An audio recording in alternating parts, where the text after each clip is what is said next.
ایک بہن نے فرمایا کہ نفس و شیطان میں فرق کیا ہوتا ہے اور ہمیں کیسے پتہ چلے گا کہ یہ وسوسہ نفس کی طرف سے ہے یا شیطان کی طرف سے ہے؟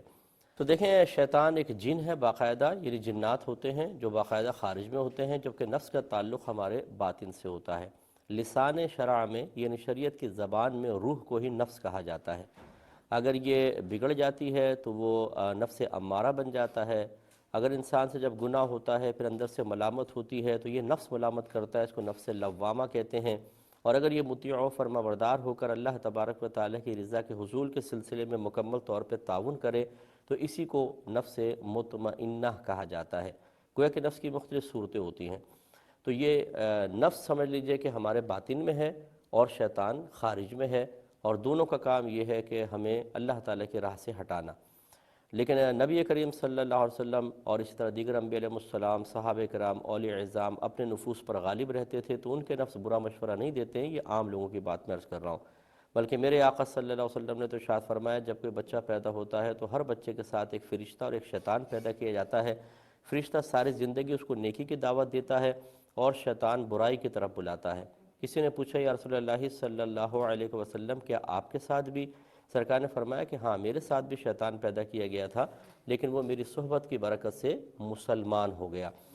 تو خلاصہ کلام یہ ہے کہ یہ دو آپ نے سمجھ لیا ان کی حقیقت۔ اب یہ ہے کہ اگر آپ کے دل میں کوئی خیال آتا ہے، برا خیال آتا ہے، اگر اس میں جلد بازی ہو کہ جلدی کر لے تو سمجھ لیں وہ شیطان کی طرف سے ہے، اور اگر جلد بازی اس میں نہیں ہے تو یہ نفس کی طرف سے ہوتی ہے۔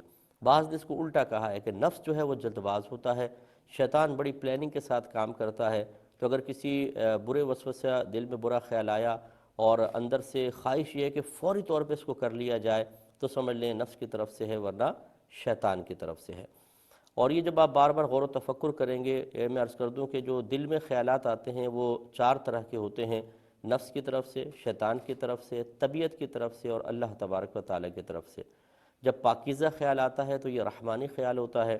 اگر برا خیال ہو تو نفس یا شیطان کی طرف سے ہوگا، اور اگر نہ برا ہے نہ کوئی نیکی کا خیال، ایسی بس مطلب مباح ہے، تو یہ طبیعت کا تقاضے کی وجہ سے بھی ہو سکتا ہے۔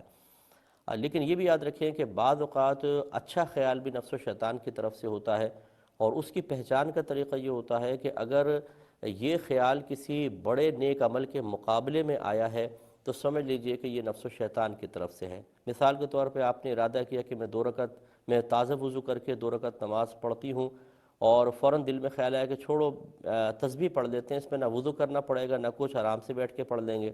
تو اب یہ تسبیح پڑھنے کا خیال بھی ایک نیکی کا خیال ہے، لیکن چونکہ ایک بڑے مشقت بھرے جو عمل ہے اس کے مقابلے میں آیا ہے تو یہ بھی نفس کی طرف سے ہے۔ تو کوشش یہ کرنی چاہیے کہ نفس و شیطان کی خیالات کی اطاعت نہ کریں، ان وساوس کو قبول نہ کیا جائے۔